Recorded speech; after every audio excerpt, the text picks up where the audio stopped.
The bedroom was suffocatingly quiet, save for the faint hum of the air conditioner and the erratic thump of my heart. I stood frozen, my wife's phone glowing in my trembling hand, its screen casting a cold light across our wedding photo on the nightstand. The text message stared back at me. Can't stop thinking about last night. When can I see you again? It wasn't from me. The sender's name, Chris, burned into my retina like a brand. My knees buckled, and I sank onto the edge of the bed, the mattress creaking under my weight. 17 years of marriage, 2 kids, a mortgage, a life built brick by brick. Had it all been a lie?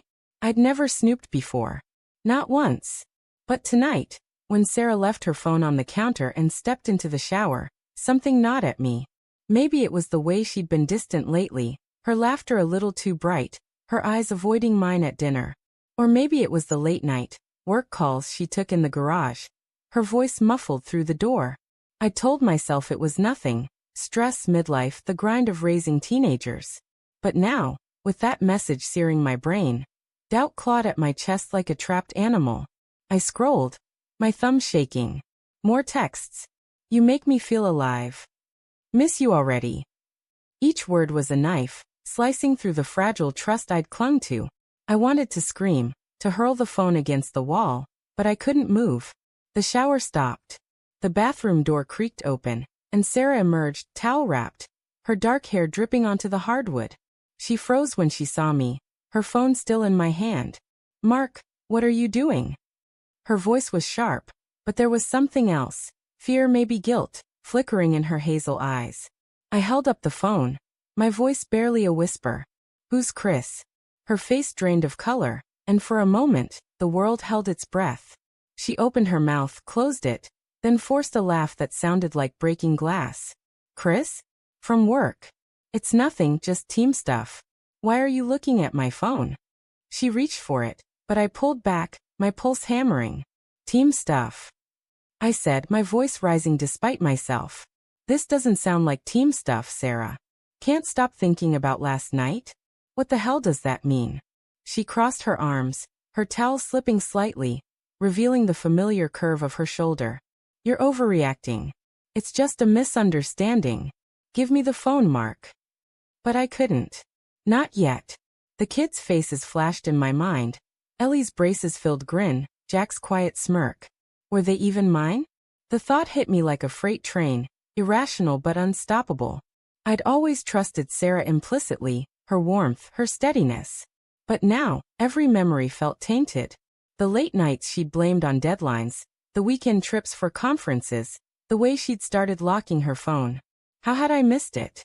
Tell me the truth, I said, my voice cracking. Are you sleeping with him? Her eyes widened, then narrowed. How dare you? She snapped, but her hands trembled as she tightened the towel.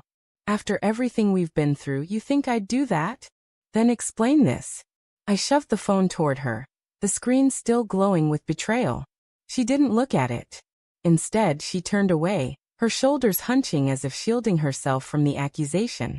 The silence was unbearable. I wanted her to fight back, to prove me wrong, to laugh it off as a cruel joke. But she didn't. She just stood there, her back to me, the drip of water from her hair marking time like a metronome.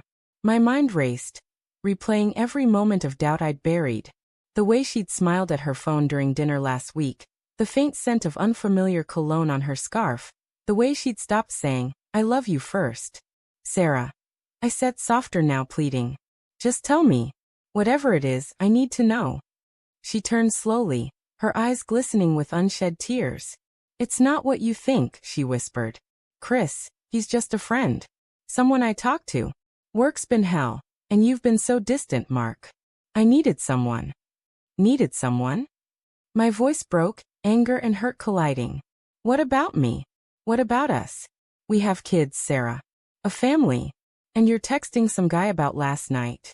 It wasn't physical, she said quickly, stepping toward me. I swear, Mark. It's just emotional. I got caught up. I'm sorry. Emotional. The word felt like a slap. Was that better or worse?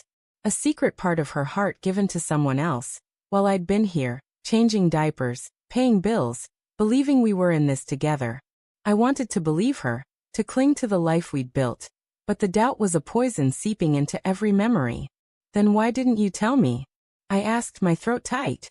Why hide it? She looked away, her fingers twisting the edge of the towel. Because I knew you'd react like this. I didn't want to hurt you. Hurt me. I laughed, a bitter, hollow sound. You've destroyed me, Sarah. The words hung between us, heavy and final. Her tears spilled over, but I couldn't comfort her. Not now. Not when my world was unraveling. I thought of Ellie and Jack, asleep down the hall. Did they know? Had they sensed the fracture in our family? The thought of them caught in this mess made my stomach churn. I stood, the phone still clutched in my hand. I need to think, I said, my voice flat. I can't do this right now. Mark, please, she said, reaching for me, but I stepped back, the distance between us a chasm I didn't know how to cross. I walked out, the cool night air hitting my face as I stepped onto the porch. The neighborhood was quiet, the streetlights casting long shadows across the lawn. I sank onto the steps, the phone still in my hand, its screen now dark. I wanted to call Chris, to confront him, to demand answers. But what good would it do? The truth was already out. A jagged wound I couldn't unsee. Then my eyes caught something in the driveway. Sarah's car, parked at an odd angle, like she'd been in a hurry. And there, on the passenger seat, barely visible through the window, was a man's jacket. Not mine. The sight was a final, brutal confirmation, shattering the last shred of denial. I didn't know if our kids were mine, if our love had ever been real, or if I could ever trust again. But one thing was certain. The life I'd known was gone, and the man I'd been went with it.